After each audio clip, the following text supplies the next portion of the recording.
함께 묵상할 말씀은 마태복음 24장 1절에서 28절입니다. 마태복음 24장 1절에서 28절. 예수께서 성전에서 나와서 가실 때 제 아들이 성전 건물들을 가리켜 보이려고 나오니 대답하여 이르시되 너희가 이 모든 것을 보지 못하느냐?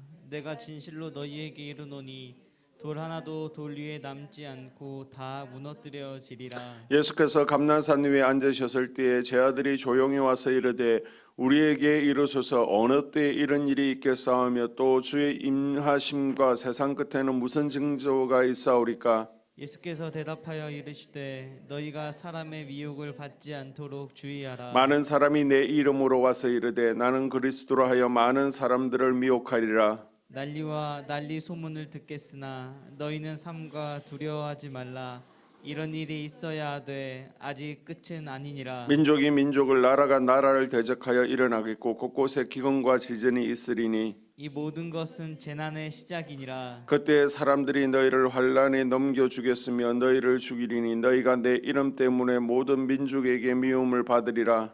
그때 많은 사람이 실족하게 되어 서로 잡아주고 서로 미워하겠으며 거짓 선지자가 많이 일어나 많은 사람을 미혹하겠으며 불법이 성함으로 많은 사람의 사랑이 식어지리라. 그러나 끝까지 견디는 자는 구원을 얻으리라. 이 천국 복음이 모든 민족에게 증언되기 위하여 온 세상에 전파되리니 그제야 끝이 오리라. 그러므로 너희가 선지자 다니엘이 말한 바 멸망의 가정한 것이 거룩한 곳에 선 것을 보거든 읽는 자는 깨달을진즉 그때 유대에 있는 자들은 산으로 도망할지어다.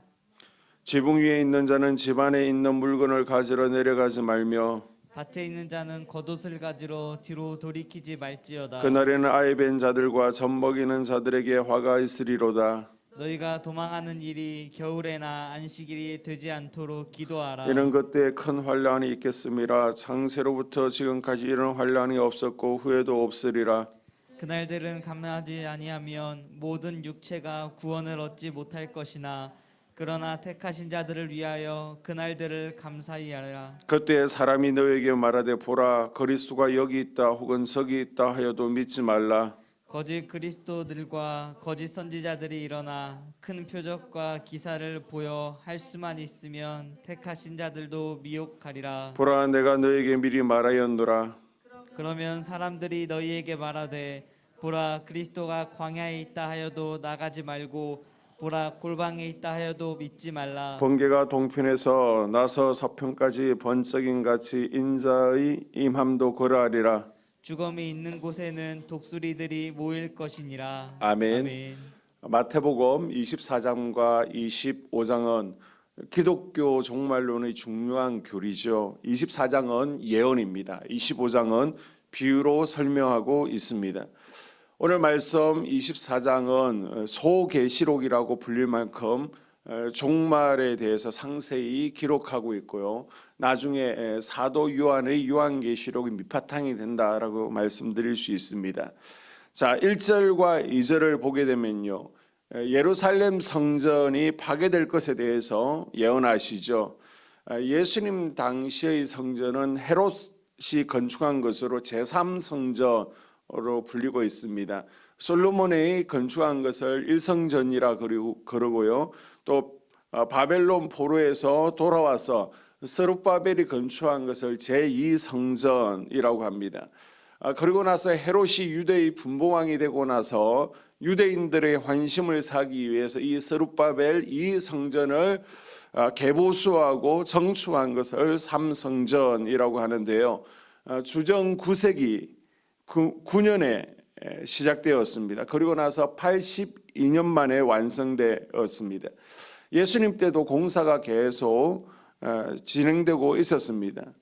예수님께서는 화려하고 큰 규모로 정축되고 있던 예루살렘 성전을 바라보시며 이 성전이 완벽하게 돌 위에 돌 하나도 남지 않고 무너질 것이라고 말씀하십니다. 이것은 과거 바벨론 제국에 의해서 솔로몬 성전이 다 파괴된 것처럼 이 3성전도 파괴될 것이라고 말씀하십니다. 정말 예수님의 예언대로 예루살렘 성전은 기원 후 64년 완공되지만은 그 7년 후에 AD 70년 로마에 의해서 완전히 무너지게 됩니다. 자, 3절에서 14절은 종말적인 사건들을 예언하고 있습니다. 3절에 예수께서 감난산 위에 앉으셨을 때 제 아들이 어느 때 이런 일이 있겠사오며 또 주의 임하심과 세상 끝에 무슨 징조가 있사오리까? 제 아들이 두 가지 질문을 하고 있습니다. 어느 때 이런 일이 있겠습니까? 주의 임하심과 세상 끝에는 무슨 징조가 있습니까? 라고 했을 때 먼저 4절과 5절에 보게 되면 이단 세력의 미혹이 있다라고 예수님께서 말씀하시죠. 너희가 사람의 미혹을 받지 않도록 주의하라. 많은 사람이 내 이름으로 와서 이르되 나는 그리스도라 하여 많은 사람을 미혹해 하리라. 자칭 그리스도라는 거짓 선지자들이 성도들을 미혹한다는 겁니다. 우리나라만 하더라도요, 하나님이라고 주장하는 이들이 20명이 넘습니다. 그 다음 예수님은 50명이 넘습니다. 성령님도 여러 명이 되죠. 하나님의 부인도 있습니다. 그 다음 6절에 보게 되면요, 내정과 국제전쟁의 소문이 있습니다. 6절에 세상 끝에는 난리와 난리 소문을 듣겠으나 너희는 삼가 두려워하지 말라. 이런 일이 있어야 되되 끝은 아직 아니니라 라고 말씀하고 있습니다. 다시 말씀드리면 테러와 또 시리아 내전 같은 전쟁 소식들이 들리지만 아직 끝이 아니라는 것입니다. 그리고 7절에는 여러 곳에 지진과 기근, 전염병이 일어날 것이라고 예언하고 있습니다. 자, 7절 보시면 민족이 민족을, 나라가 나라를 대적하여 일어나겠고 첫째 기근과 지진이 있으리라 라고 말씀하고 있습니다. 종말이 가까워지면 종족 간의 전쟁, 또 국제 간의 전쟁이 일어날 것이고 기근이 오게 되고 사방에 지진이 일어난다라고 예언하십니다. 8절에 이 모든 것이 재난의 시작이라고 예수님께서 말씀하시죠. 또 믿는 자들이 핍박을 당하게 됩니다. 9절 10절 말씀을 보게 되면요, 예루살렘 멸망에 대한 징조와 또 종말의 징조로서 종교적인 박해가 일어날 것이라고 말씀하시면서 그때가 언제냐, 14절에 땅끝까지 복음이 전해졌을 때의 종말이라고 말씀하고 있습니다. 아니, 지금 이 세상에도 순교자들이 있습니까? 라고 질문하는데요, 있습니다. 미국 해외 선교 연구센터의 통계에 따르면 최근 20년 동안 순교자가 무려 420만 명 이상에 이르고 있습니다. 10절과 12절에서는 불법이 성행하고 사랑이 식어진다라고 말씀하고 있죠. 10절 보세요. 서로 잡아주고 서로 미워하겠으며 12절 불법이 성함으로 많은 사람의 사랑이 식어지리라.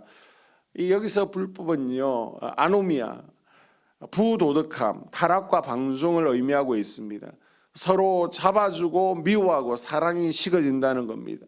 에베소 교회의 첫사랑이 식어진 것처럼 방탕과 부도덕으로 인해서 하나님과의 사랑, 사람들과의 사랑이 식어지는 것이 마지막 때의 현상입니다.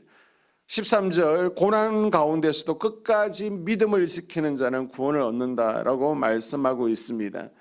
자, 예수님은 세상 끝에 있을 종말의 징조에 대해서 쭉 말씀하신 후에 14절까지, 그 다음에 15절부터 28절까지는 예루살렘 멸망과 관련된 징조죠. 그리고 마지막 때에 궁극적으로 일어날 대환란에 대해서 예언하고 있습니다. 자, 15절에서 18절을 보시게 되면요, 다니엘의 말한 바 멸망의 가증한 것이 거룩한 곳에 선 것을 보거든 그때 유대에 있는 자들은 산으로 도망할지어다. 지붕 위에 있는 자는 집 안에 있는 물건을 가지러 내려가지 말고 밭에 있는 자는 겉옷을 가지러 뒤로 돌이키지 말지어다. 여기서 멸망에 가증한 것은요, 다니엘서 12장 11절 말씀을 인용한 것입니다. 주후 70년 로마 군대의 깃발이 예루살렘 성곽 위에서 펄럭이는 것을 가리킨다라고 학자들은 설명하고 있습니다.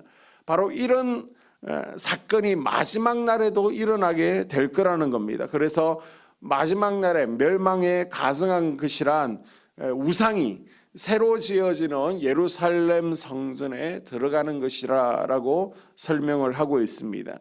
그리고 19절에서 20절을 보십시오. 그날에 아이 뵌 자들과 젖먹이는 자들에게 화가 있으리로다. 너희는 도망하는 일이 겨울에나 안식일이 되지 않도록 기도하라. 급히 도망가려면 아이 뵌 자, 또 아이가 딸린 여자들은 굉장히 힘들 것이기 때문에 그날이 추운 겨울이 되지 않도록, 또 안식일이 되지 않도록 기도하라는 것입니다. 이 예언의 말씀대로 로마 군대는 안식일 날 침입하게 되죠. 그래서 꼼짝없이 죽임을 당하게 됐고, 결과적으로 어린아이부터 임산부까지 죽은 이들이 100만 명입니다. 포로로 잡혀간 이들이 9만 7천 명이었습니다. 이처럼 예루살렘 멸망이 있은 것처럼 예수님의 재림 직전 세상 끝에도 결정적인 종말의 징조가 있을 것을 예언하시면서 종말 직전에 아주 급박한 대환란이 있을 것이지만 우리가 잘 준비해야 된다라고 예수님께서 말씀하고 있습니다. 그러면서 다음 장인 25장에서는 열처녀 비유를 통해서 종말을 항상 준비하는 자세를 가지라라고 우리에게 당부하고 있죠. 언제 우리가 주님 앞에 설지라도 그것이 마지막 종말이 되었던, 아니면 개인적으로 주님 앞에서는 개인적인 종말이 되었던, 언제 주님 앞에 설지라도 부끄러움이 없이 주님 앞에 설 수 있도록, 그래서 예수님께서 정말 충성했다가 착하고 충성된 종이다, 청직이다라고 인정받을 수 있도록 항상 준비하는 거룩한 주의 신부들로 살아갈 수 있기를 주님의 이름으로 축복합니다.